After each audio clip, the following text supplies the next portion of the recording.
Hey guys, Non-Chimpy from AnonTech.com. We're looking at the ASUS ePad Transformer. This is ASUS's first Honeycomb tablet. Like most Honeycomb tablets, it is running an NVIDIA SoC. This is the Tegra 2 running at up to a gigahertz. It's got a gigabyte of LPDDR2, and this particular model has 16 gigs of NAND on board. The big killer feature here is that you get all of this for $399. So that's $200 cheaper than the cheapest Motorola Zoom and $100 cheaper than the cheapest iPad 2. Now this is a Wi-Fi only model, but shaving off that extra money, ASUS actually hasn't given up too much. You get an IPS display with very, very good display characteristics, something that's arguably comparable to the iPad 2. The chassis, part of it is plastic, the back over here. You can hear a little bit of squeaking and creaking if you squeeze on it, but it actually feels really good.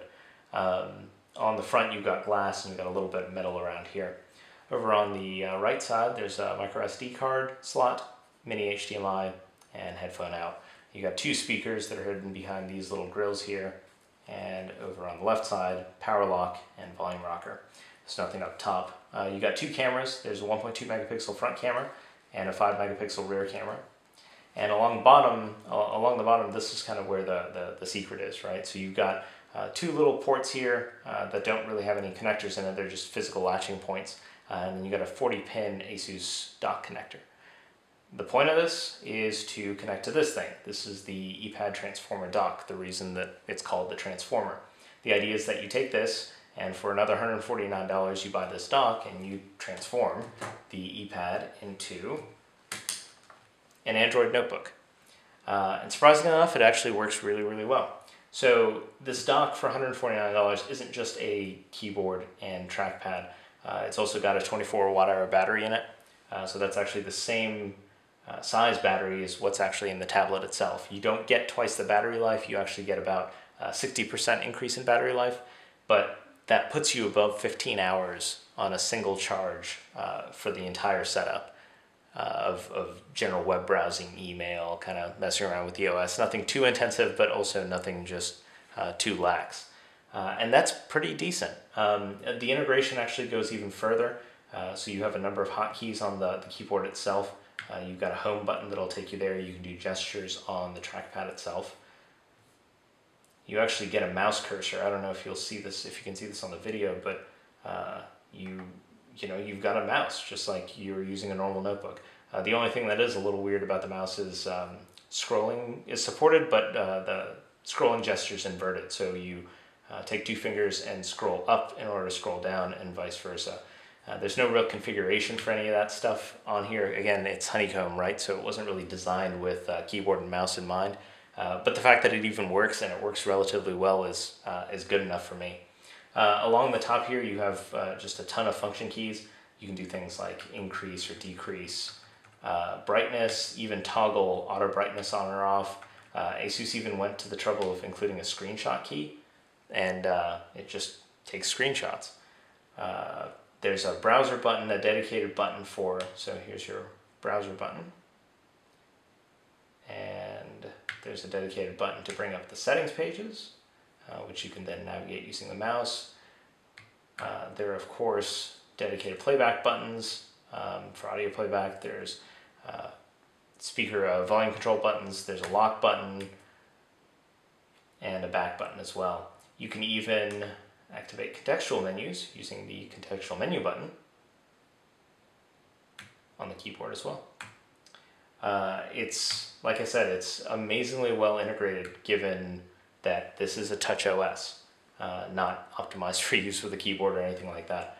ASUS has gone a little bit further, so let's launch Polaris Office, and it's also customized the software keyboard. So right now I'm in Polaris and I can be typing,